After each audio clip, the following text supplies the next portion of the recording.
to record. All right, everyone. Well, welcome back. This is our session number 2 of our International Montessori for Dementia Conference. Very excited to continue this event with all of us. Our second session is going to be about Montessori best practices for people living with dementia. Before we get started, I will go through a couple kind of housekeeping reminders just to make sure that everybody has the information they need and request and all of that, which is essentially that you all can earn up to 3 NAB, NCAP, NCTRC, and or NCC DPCU credits. They are available. To earn the credit, you need to attend the full session. So as few as 1 session or up to these 3 sessions that we're offering today. To get these CUs, you will need to fill out the information in the survey no later than Friday on the 9th. So you'll get the survey today in the chat at the end of the event by email. And we will process your certificate of attendance and we'll issue again up to 3 hours of these CUs. Please note that due to the very large number of attendees, certificates will be sent out via email throughout the week of the 12th and no later than the 16th, at the end of the day. Each certificate is going to be emailed individually. So again, you can get 1, 2, or 3 emails or more. And please allow us with your questions, contact us after the 16th if you have missing certificates or if you have any questions. As a reminder, this session is being recorded. On Zoom, as you might be aware, we have a great chat, super busy, great audience, great community exchange and all of that. If we have questions specifically for our speakers today, please use the Q&A feature. It's easier for everyone to manage. And then last but not least, when you chat, please make sure you're selecting everyone so that everybody can see your very valuable contribution. So with that, and with no further ado, actually, would love to reintroduce our moderator, Gary Johnson, who's the leadership development consultant with Monarch Pathway. Gary, I'll let you take it from here, and thanks again all for joining us. Great, thanks, Charles. Thank you all for coming back. I am very pleased to share with you that Dr. Camp and Stacy have an exciting hour for us. And this is an international Montessori conference, and Dr. Camp is really known all over the world. So France would be just one place, but he really has a large worldwide footprint. And I'm very interested in hearing some of the things that Dr. Camp and Stacy will talk about. Stacy is a person who I greatly admire as well, and she is someone that is from an organization that is really pulling together both Montessori for persons with dementia and staff engagement using very similar principles. So it's a very interesting organization, pretty forward thinking, I would say.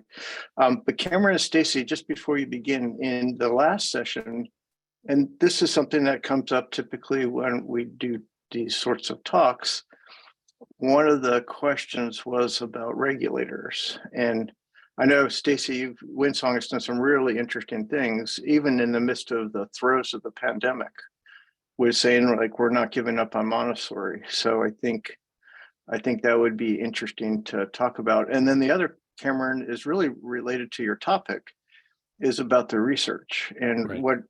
What does that show? So as you're going through here, if you can maybe hit on those 2 questions, I'm sure you probably will, but Cameron, I think you're going to share your screen.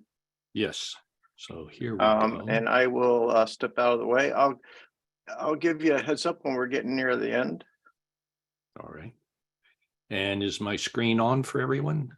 It is. It looks perfect. All right. Excellent. Excellent.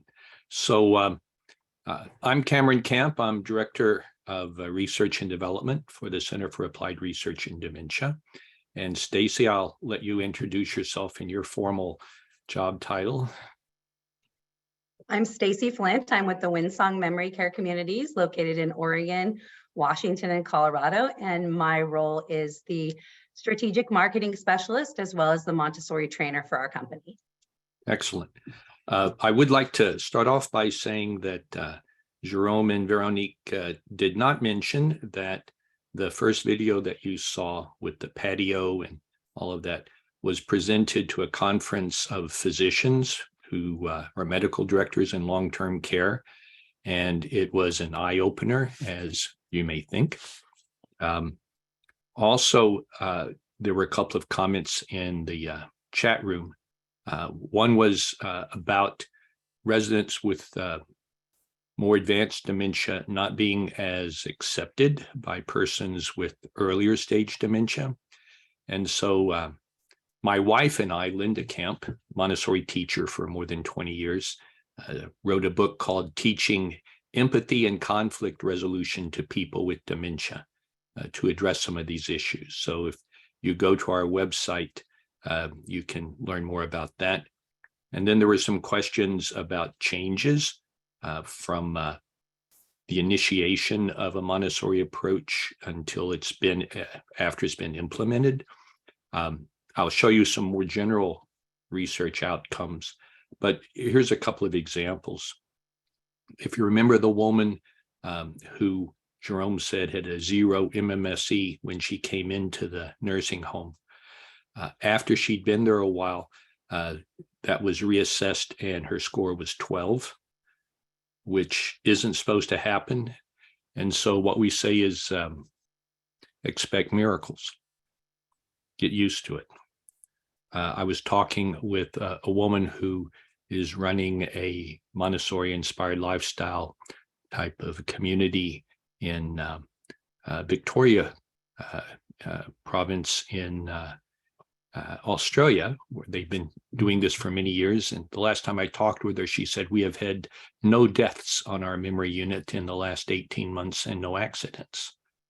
I'll let you ponder that and compare and contrast. And so those are some things that happen, but we'll talk about more general outcomes. So, but we start with a set of axioms. We believe it's possible to live well with dementia. Does a person with dementia suffer? You know, Jerome said, we've encountered physicians who asked us, is it possible for a person with dementia to be happy? I mean, that's what's out there. When you hear terms like dementia sufferer, that's on us. It doesn't come with a diagnosis. I know people with dementia who suffer and people without dementia who don't suffer. Likewise, you know, people, the diagnosis isn't the thing, it's the environment. You can have dementia and not dementia, you can suffer, not suffer, it's on us. Persons with dementia can still learn. Okay, you saw the guy who was able to punch the keypad and leave.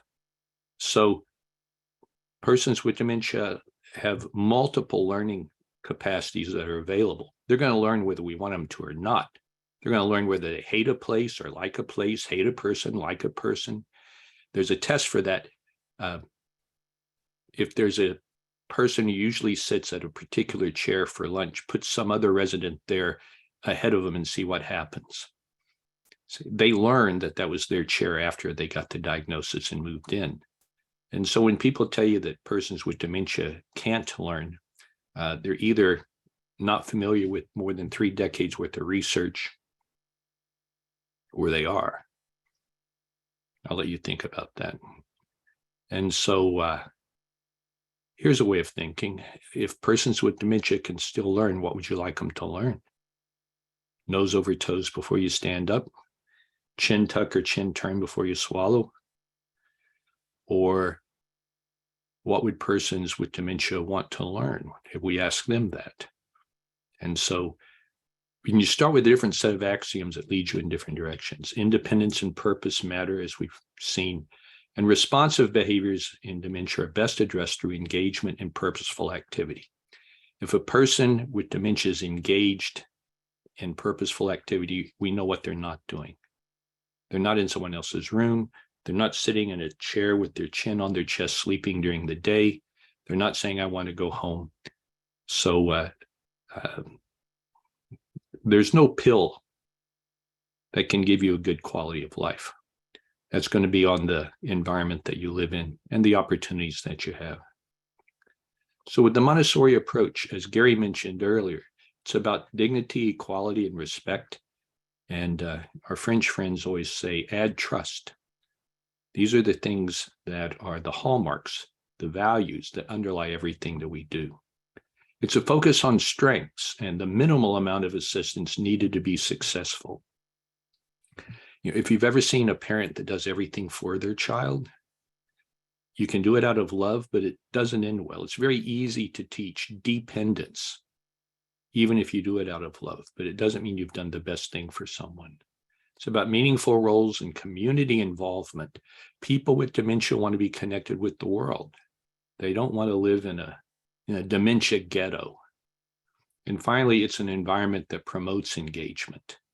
You know, when the gentleman you saw in the pictures that Veronique was showing found out that he could be involved in a cafe, suddenly he becomes engaged. So what is meaningful for that individual person? So this involves a paradigm shift. Memory and cognition are indeed valued in our culture, but it's viewed through a medicalized lens, dementia. It's a focus on disease and loss. You know, the neuropsychological assessment is designed to make you fail. And it's the failure that gives you a stage or a diagnosis. If you have 10 people with the same MMSE score, how can you create 10 person-centered individualized plans of care with that? You can't. People ask me, what do you think about stages? And I say, I don't.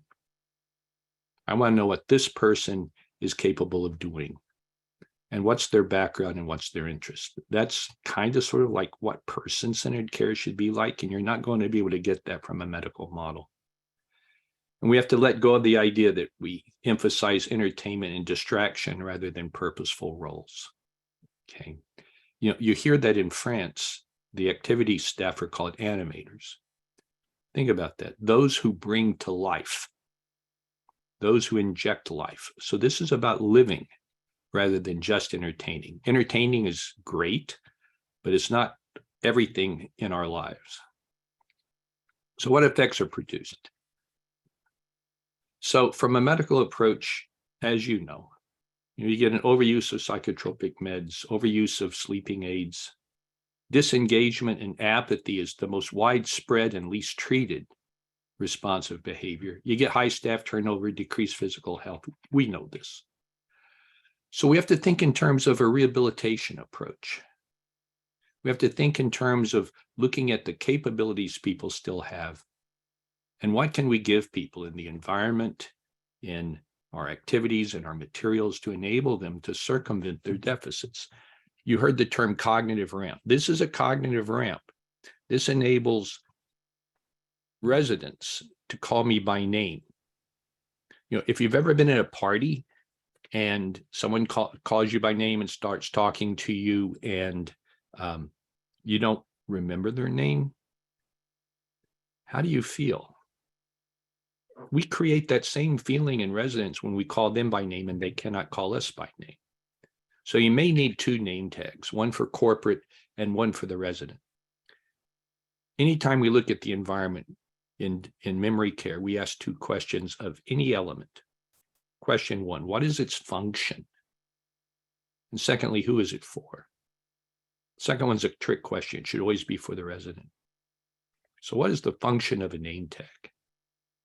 I was walking down a hall yesterday in a CCRC where we do some volunteer work, and wearing this, and three residents were chatting, and one looked up and said, "Hi, Cameron, how's it going?" I'd never met him before, but they could call me by name, and that does things. So we get a reduction in the use of psychotropic meds, elimination almost of hypnotics. It's really weird when people are awake and active during the day, they sleep at night. Engagement and purpose. It's a better job. So you get reductions in staff turnover, this feeling of community that Jerome was talking about, better health, independence, satisfaction, not just for residents or staff, but also families. And Stacy will talk more about that, better quality of life. So like I'm going to do like Jerome, I'm going to take time in the first part, then I'm going to just turn it over to Stacy. She can tell you what it's like to see this in action. We've done work in assisted living and in skilled nursing homes. And this is data that was gathered for a year before implementation of Montessori and for the year after it was implemented. And, you know, these are the shifts that you see. This is skilled nursing. This is assisted living. You see this drop in the use of antipsychotics, which is pretty significant, anti-anxiety medications, a drop in antidepressants, as I said, almost the elimination of hypnotics. You see a drop in wandering, surprise, surprise, a drop in agitation, gaining weight, improved sleep, improved ADLs, improvement in census. You know, it's interesting. It's the right thing to do, and it's a good business model. This is what people want. You know, imagine a family coming in to tour a place, and the first thing they encounter is a member of the resident touring committee who's there to help show people around their home. And they're introduced to members of the welcoming committee who will talk about how they'll welcome new residents. I mean, where would you want your family member to live? This is a shout out to our friend Sarah in Slovenia, where at her place, they're the training partners in that country. This is a resident helping put together activity materials. And for activity staff, residents should be doing this kind of thing. They have the capacity. If you're doing everything for the residents, you're taking away these opportunities. So a woman with advanced dementia, but she can do this. And she gets better and more confident with practice. So hi, Sarah, it's Slovenia. I know you're watching, so this is for you. What effects are produced? This is from a place in France. This woman had been in this wheelchair for like 7 months, never stood, you know, but she saw the animator wearing these really nice shoes. And she said, boy, I used to love those kind of shoes. So the animator said, you know, well, what size do you have? And she told her the foot size. Well, it's the same as mine. So would you like to try them on? So she put on the high-heeled shoes. But, you know, to really try on shoes, you have to stand. So here's an example of effects that are produced. Talk about dreams. So here's a woman in Oregon skydiving in her 80s for the first time. We also have dream committee work in Montpellier in the south of France, where a woman in her 90s who could not walk, she was in a wheelchair, was hang gliding over the Mediterranean. And the nurses said, you know, you're 93, you could die. And she goes, yeah, but what a wonderful way to go. And so this is from a director of resident experience, another partner. Fearless at 84, she represents many of our assisted living residents. As senior leaders, we must give the power back to the residents we serve, give them ample opportunities to live life on their terms. Just because they're retired doesn't mean they no longer want to experience new and exciting things.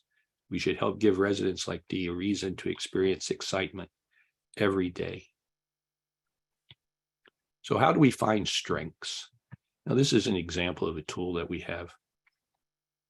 You know, we ask, like, what sensory capacities do they have? If they can't read, can they listen to recorded messages from their family? And can we put sandpaper on the play button of the device? Can we give it a different color? Can they use tools? Can they imitate? So you may want to step by step bring your toothbrush, your toothpaste in to work with someone. You take off the cap, you point, they take off the cap, you put some on a toothbrush, they put some on a toothbrush, you brush, they brush. And with practice, they won't need you. People can regain capacity. Tom Kitwood, the godfather of person-centered care, called it rementing. But only if we start with the assumption that they're capable of doing this and know how to do it. Social skills, can they greet, can they speak, make witty remarks, carry on a conversation, give an opinion? Can they say no? If you really believe in your independence, if you think it's being taken away from you, sometimes the only way you can fight is to say no. I mean, the person who is cantankerous is the person who usually lives longest in memory care. And passive people die first because they've given up. Cognitive skills, can they use a template, outline? Can they count? Can they match? Can they categorize, like stuff I hate, stuff I like? Can they detect same or different? This is a tool. This is in your handouts for those who want to get the PDF for this. Also, we've just created and brought to market a person-centered Montessori ability system, which is designed to enable you to create person-centered plans of care. It's designed to let you find strengths as opposed to weaknesses, and to find the minimal amount of assistance people need to succeed at stuff. So if you're interested, again, check out our website. Stacy. I was going to say that just an idea on this tool. We've taken it and blown it up, created more white space around it, and laminated it with a dry erase material and hung it in areas like our nurses station area. That's obviously, out of the sight of people walking by, but we've put room numbers of residents who fit into these categories to help staff, just as a quick reference point, especially for new staff. So this is a super cool tool that will allow them to look quickly and then engage in these types of activity with those individuals. Right. So again, it's about changing the way we think. It's about looking for strengths as opposed to focusing on deficits. It's a different paradigm. Yeah. So it's about independence. It's basically about human rights. When I'm in France, I always say, you've got these 3 words on your buildings and flags: liberté, égalité, fraternité. Why should a citizen lose these because of a diagnosis? So her approach, Maria Montessori, was to step back and allow children to be independent within conditions. You can't hurt other people. You can't bother other people's work. And what she said was, everything you do for me, you take away from me.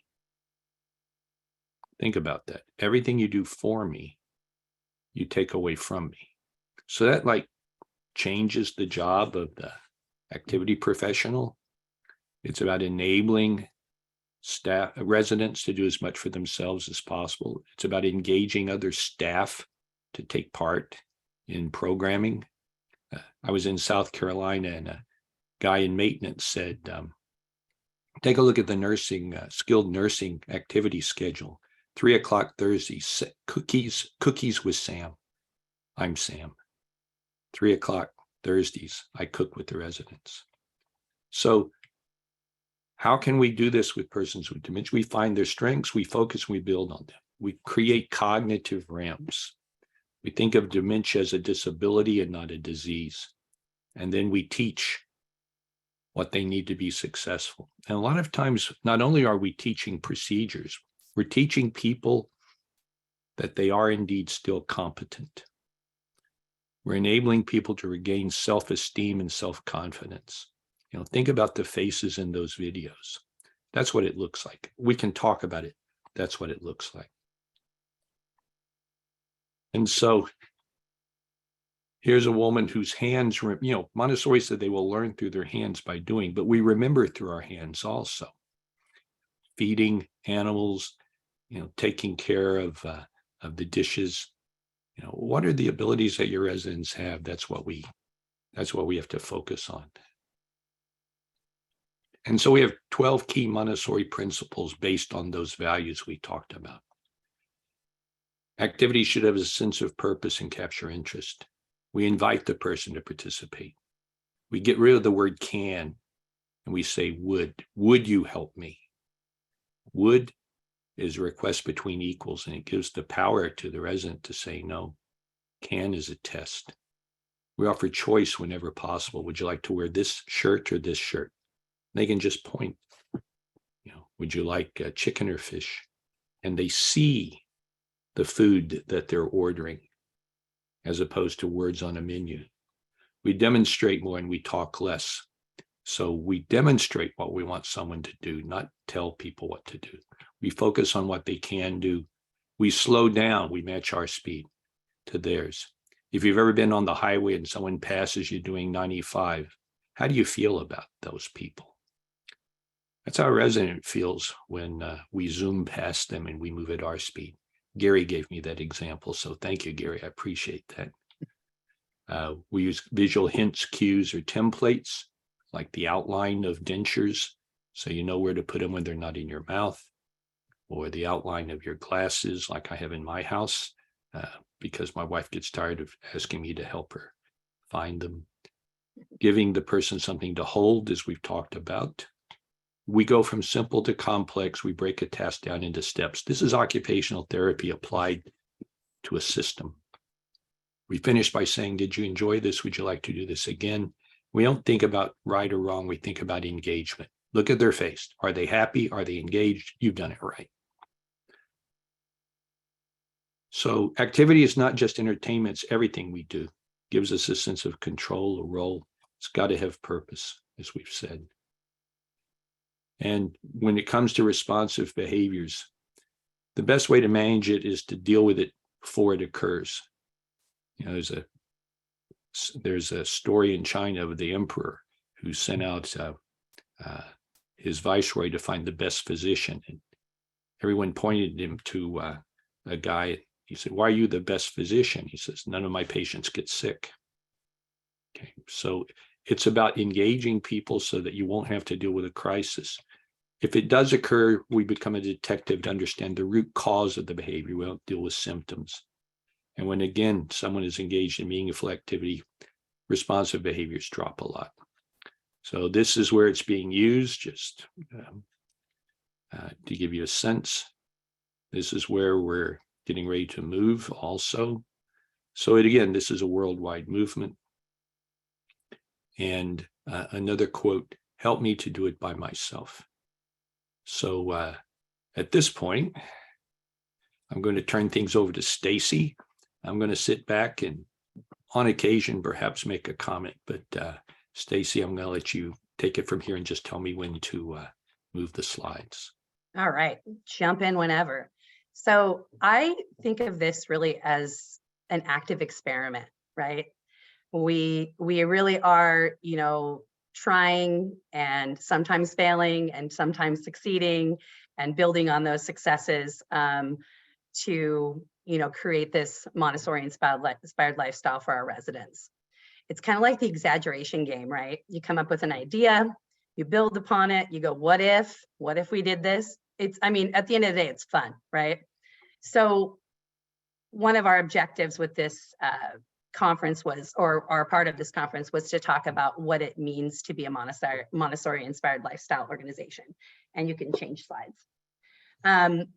Some of the things that we've seen, I'll kind of start there, is as Cameron already pointed out, is the reduction of PRN psychotropic medication use. So, the idea is to use other interventions, engagement, things like that to reduce the as needed use of psychotropic medication to control behaviors.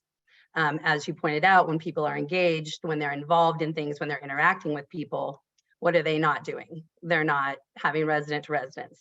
They are not having residents to staff. They're not exhibiting other behaviors like exit seeking because they're busy and they're focused and they have a role.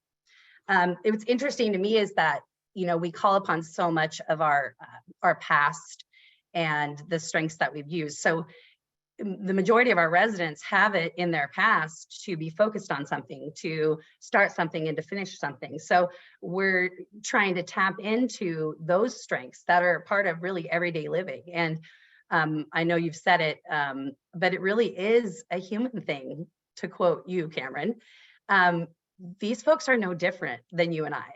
They have no different desires for their own freedom, their own choices. And really, if we can put ourselves in that perspective from an empathetic standpoint, be vulnerable enough to place ourselves there where, it walk a mile in their shoes, if you will, then we can really create an environment that will help support them. And I love how Jennifer said it's not memory care anymore, it's memory support.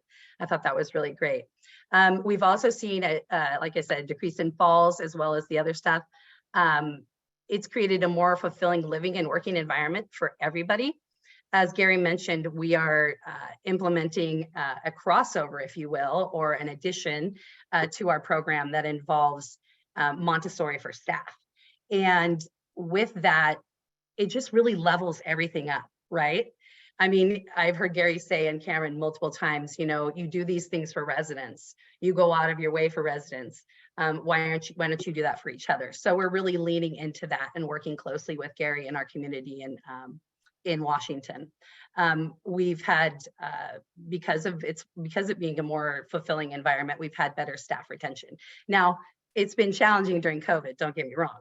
I think everybody's challenged that way, but what we've seen is the people who were with us in the beginning, the ones who this really spoke to, they have stuck around, and those are the folks that help us drive our culture. We've had an increase in attention and activity of the residents. They seem to stay active for longer. I was just looking last night at our community in Salem, and we have 2 residents at this point in time that have lived there for almost 8 years. I mean, in a memory care, that's insane, right? I mean, what is it, like 3 years? Do you know, Cameron, is the average in memory care? Yeah, if that. Yeah, so 8 years, and they're just 2. I mean, there are folks that live there 7 years, 6 years, 5 years, and that speaks to an environment that supports them wanting to live, right? We have better relationships with our families. The families have better relationships with their loved ones. You know, we provide things for them to do that goes beyond just, how was dinner? Did you like dinner? You know, that's sort of our go-to. So we're trying to put things in front of them where they can engage with their loved ones. We have better, as a result of that, satisfaction surveys from family members and loved ones. People are searching us more, which then increases our organic search engine position. And that is no dollars. You will note I am a marketer. Started in social work, but marketing is always on the backside of, you know, I mean, we got to tell people what we're doing, right? So we definitely want to up our game as far as those organic search engine positions. We've gained a lot of attention, especially in our Washington community, with the local and national recognition and for social media, print media, and television. And it's just increased our followers and because of our word of mouth traffic. And I'll also say that your Salem community, the first one we started working with as a Montessori inspired lifestyle, won the State of Oregon's award for outstanding dementia care.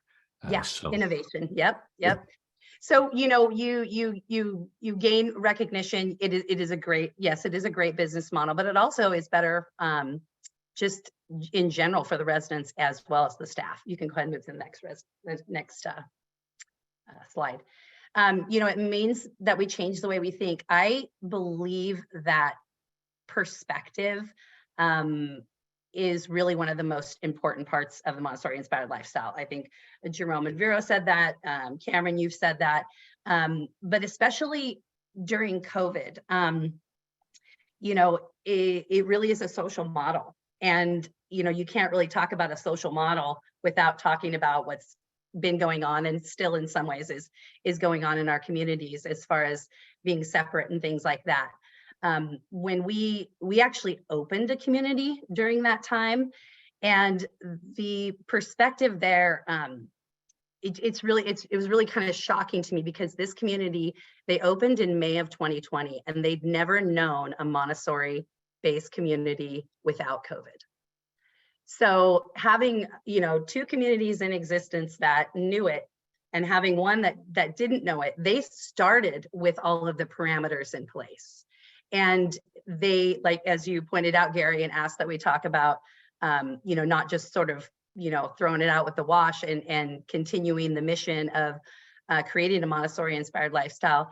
They really, really stepped up and figured out the workarounds and the edits that needed to be made to provide this lifestyle for the residents. And I'll go into that later. But you know, they embraced this perspective and got past the assumptions that folks with dementia cannot have relationships, cannot connect to their outside world, and cannot engage in the way they used to engage. We just have to really be this segue between where they were and where they are now. I remember seeing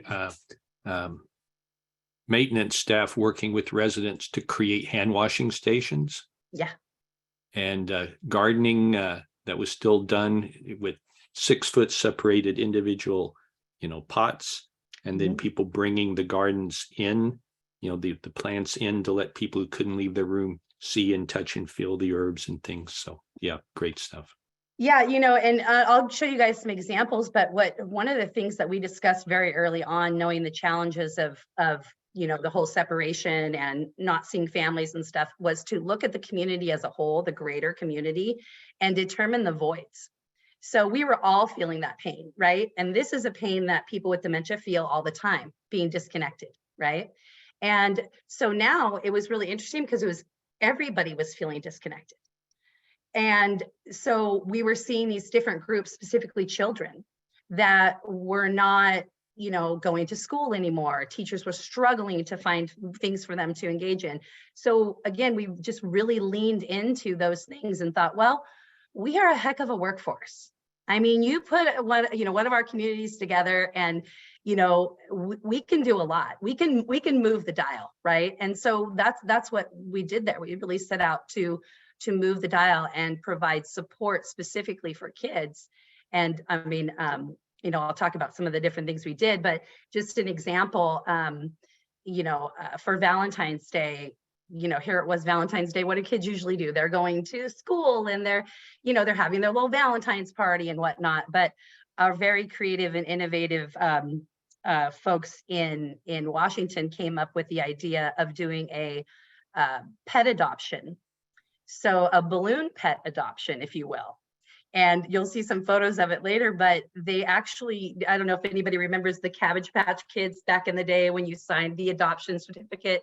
Our residents, we did all of that. So kids came through a drive-through, they didn't get out, and they had arranged for the purchase of these items. Parents brought them through in a snowstorm.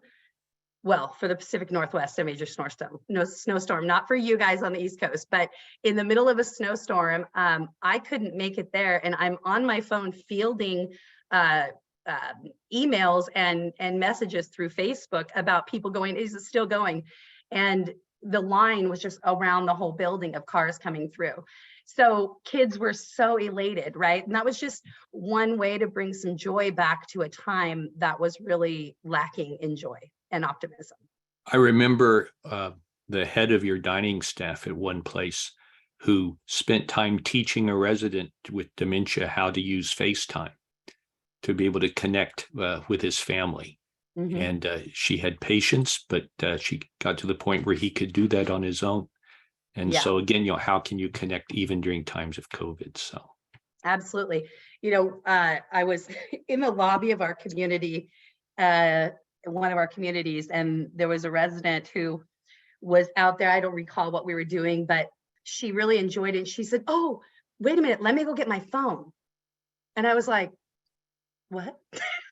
I need to take some pictures, right? So she runs back in the community. I'm like, oh my gosh, she's gonna go. I mean, that's like, again, it's a human thing. That's what we do, right?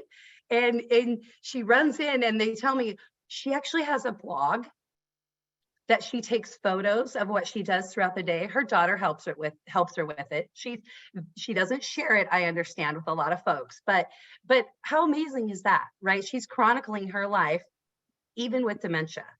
Yeah. Like, even in these small ways, it doesn't have to be these big, sexy things. It can be in the small, everyday things.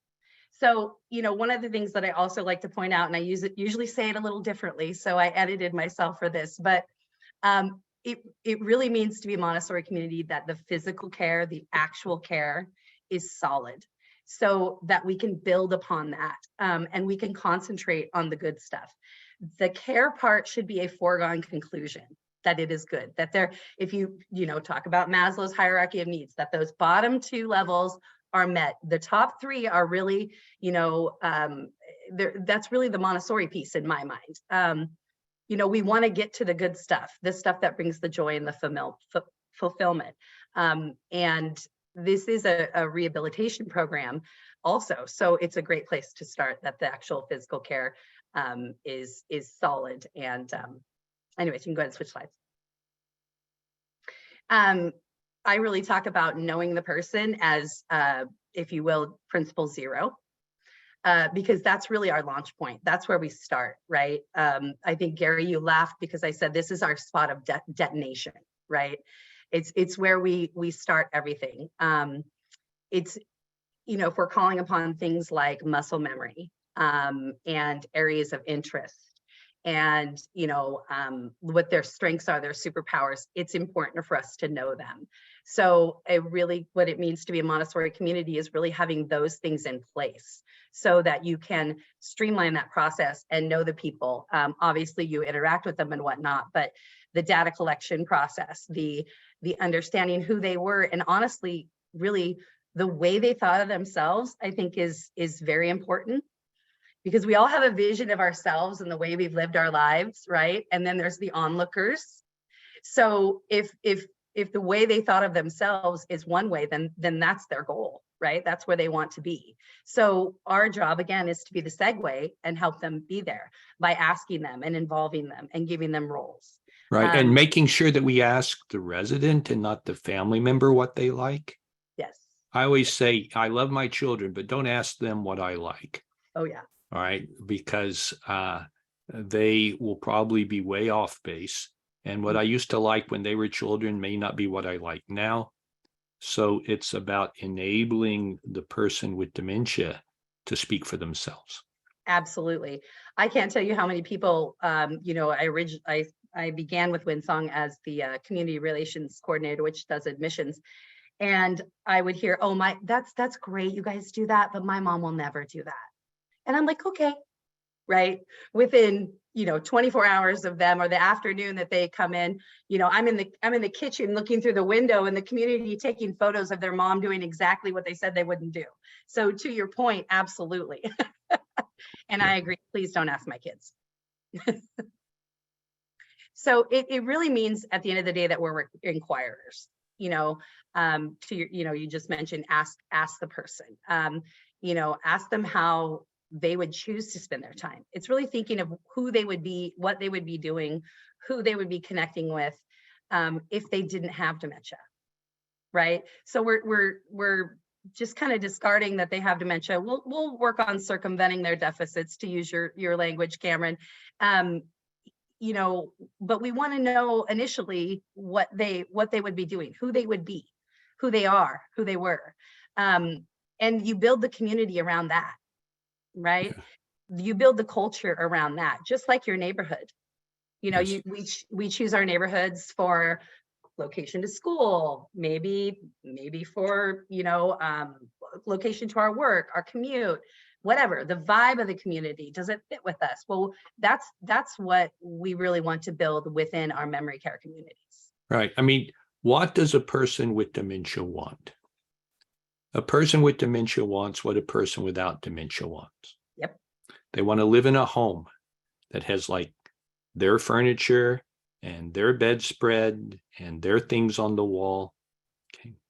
They want to know their neighbors, and they want their neighbors to know them. So name tags for everyone. Okay, for staff, for residents, for visitors when they come, so that you don't have to try to remember the name of this person that you know is familiar. Yep. They want to belong to a community and to have shared goals and to be able to look forward to events that are coming up in the future, to look into the future with anticipation and with hope and with joy. And they want to be connected to the outside world. They want to be able to do things for people who are less fortunate than we are. So it's about creating environments that we would want to live in. Yep. That must become the industry standard, Yep. to be greeted into the community by a process that the residents decided for their community. And also, when you pass away, to be memorialized with a ceremony or ritual that was created by this community, so that you know that when you're living there, you won't be forgotten after you pass away, that your time there is shared with people who know you, and as Gary talks about, and who love you. This is basic human stuff. Yep. Yeah. You know, I think you experienced this at your last visit to one of our communities. But when you talk about welcoming people, I know it's pretty common. I hope that almost everybody on here, if you work in or in a Montessori inspired lifestyle community, that you do some sort of welcoming. I believe they've leveled up a little bit. We actually, you know, and this is all them, you know, we do a red carpet entry. But if anybody's familiar with baseball and how they do walk-up songs, it's kind of like that idea. So they take the time to find out their favorite song, their favorite music, their favorite artist. And when a person moves into our community, that's what's playing when they come in. I was in Washington one time, and a gentleman who loved Johnny Cash came in. And of course, I hear the music, right? And so I kind of walk out there, and everybody's around. You know, we've got our welcome committee with the residents. They've got the red carpet and the railings. And of course, he's got a leather jacket on, a black leather jacket. And he comes walking in to a Johnny Cash song, and the smile. I mean, talk about starting off an admission the right way. I mean, he was home, right? And I mean, I've been there when veterans are moved in. That community is very veteran centric. They play the song for the branch that they worked for, and they've got a flag. And you know, anything you can do to find out those things about them and make that their home, I think that's really important, to endear them to their new home, so that it becomes that, because they've never been there before, right? This isn't home to them. This is all foreign, but it's on us to, you know, to make that transition a little better for them. You can change slides. So you've talked about cognitive ramps. You know, it means that to be a Montessori inspired lifestyle community means that the environment's been designed or altered to support these folks with dementia. I think the most important part of this is to have the greatest independence and accessibility to the resources. I've seen too many times, and I think you're going to say this, so go ahead, Cameron. Well, I've seen bathrooms that have the word, you know, bathroom or toilet in 4 languages, which is important in their alphabet. And, you know, that's just one example, but it also sends a message that your language and your culture is recognized, okay, and that you're welcome here. Yeah. I mean, I've seen a lot where there's this belief that we have to lock things up, put things away. That underlying belief, even if it's not expressed, is, you know, it's sad to me. You know, I mean, I guess our philosophy is we really don't want to plan to the lowest common denominator.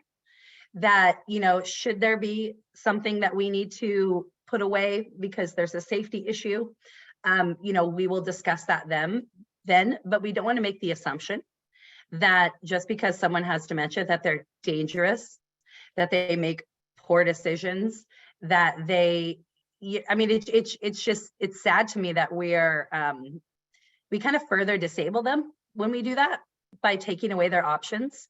And you disable everyone. Yep. By programming to the lowest common denominator. Yeah. So and we have ways of dealing with hoarding and stuff with the use of external aids and all. That's kind of deeper into the details, but you know, get in touch with us and we can give you some examples of that also. We had a pretty difficult one earlier that we had talked about, someone who was collecting things, and we had come up with the idea of creating a sort of game, right? Where she hides them, she collects them, she puts them back, and then other people can, you know, go and you know, run through that same scenario. They can participate in the game, so she's still getting that need met. But yeah, there's a lot of different creative ways. Now it takes time and attention. Yep. And that's what it means to be a Montessori inspired lifestyle community. Yep. It needs, you have to plan on regular and interactive staff training, routine in servicing every day, bringing it to the forefront of your conversations. We really focus on it being all employees, all managers, all family members, all residents, all ownership, anybody and everybody participating in it, and not just from an activity standpoint. Clearly our activities folks and our marketing folks are, they really drive it. But we kind of thought that, in implementing this, if we make it one dimensional, then how do we ever make it a full culture?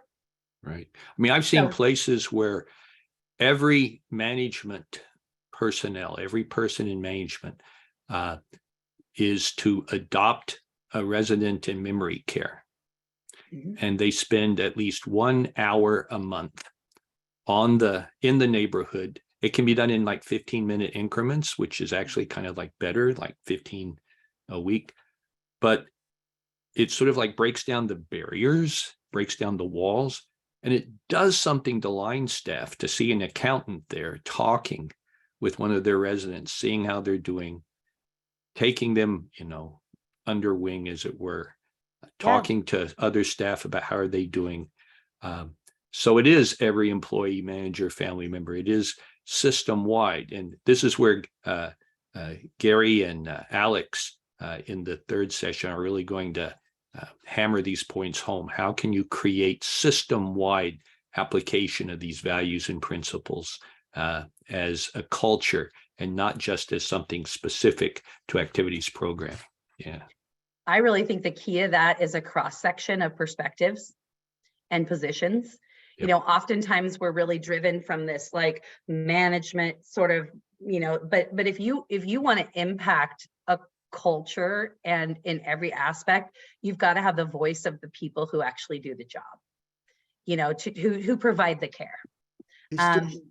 Just a heads up, we got about 10 minutes. Oh, of course, I talked way too long. So I'm going to, so y'all can read this, but these are words that I live by, and I really think that it is so fitting for Montessori.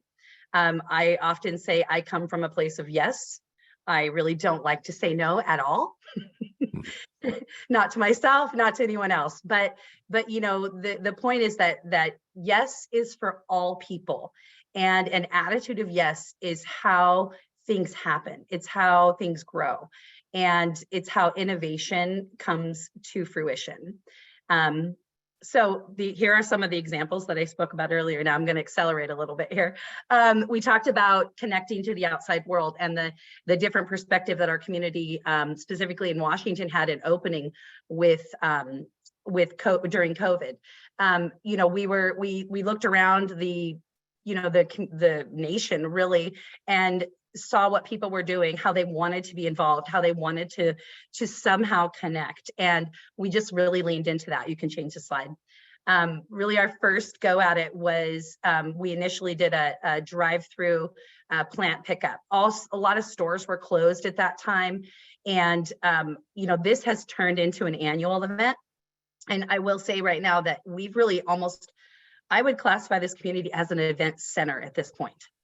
Because the outreach that began, at a distance with COVID in place, all of these things were easily altered to the more non-COVID environment. And we have people that call and are like, "Are you guys doing that again? Are you doing?" To the extent where in 2 days we have another big event that we hand out a save the date for next year, so that people know in advance when these things are going to be. But this was our first one. They did hydro dipping of the pots. Every resident had a different role. We did it in the courtyard. It was clearly distanced. And then once they hydro dipped them, then we got the plants, they planted them in there. And, we ran a free giveaway. That's really developed into a sale at this point, because people were like, we want to buy them.